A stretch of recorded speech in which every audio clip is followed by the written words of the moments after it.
In the present case, having rejected the three grounds of appeal presented by the defense in the appeal brief, the appeals chambers unanimously confirms the impugned decision.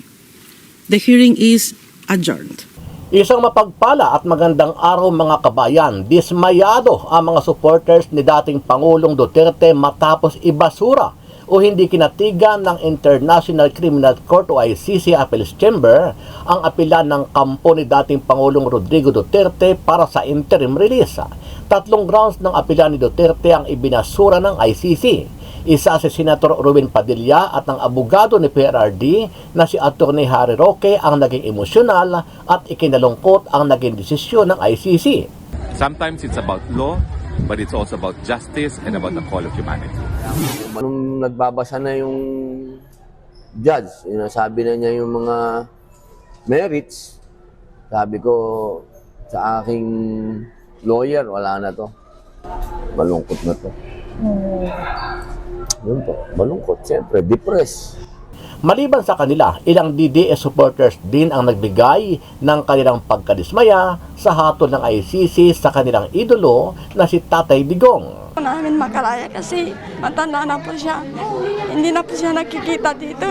Tatay Duterte, umuwi na po kayo. Napakasakit po sir at alam ko po na malungkot po ang lahat sir. Kaya lang, ang masasabi ko lang po sir, huwag po tayong susuko sir na ituloy po yung laban. I felt so sad and disappointed because I really thought that makakauwi na po here sa Davao si Tatay Digong.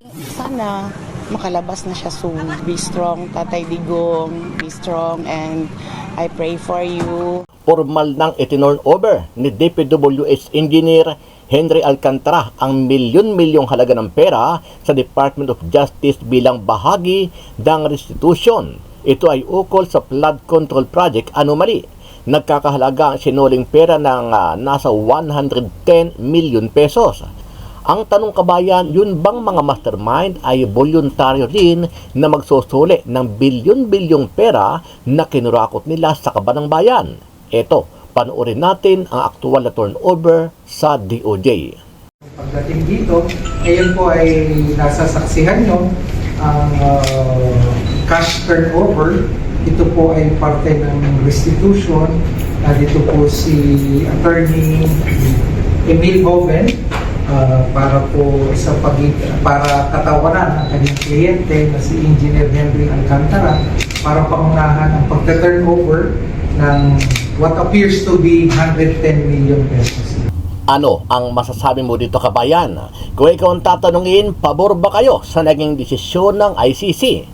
Pakicomment po sa comment section kung ikaw ay pabor sa pananatili nitong si Tatay Digong sa International Criminal Court o dapat na ba siyang makalaya? Sama-sama natin panoorin ang buong video at pakicomment nyo po ang inyong mga reaksyon at sariling opinyon.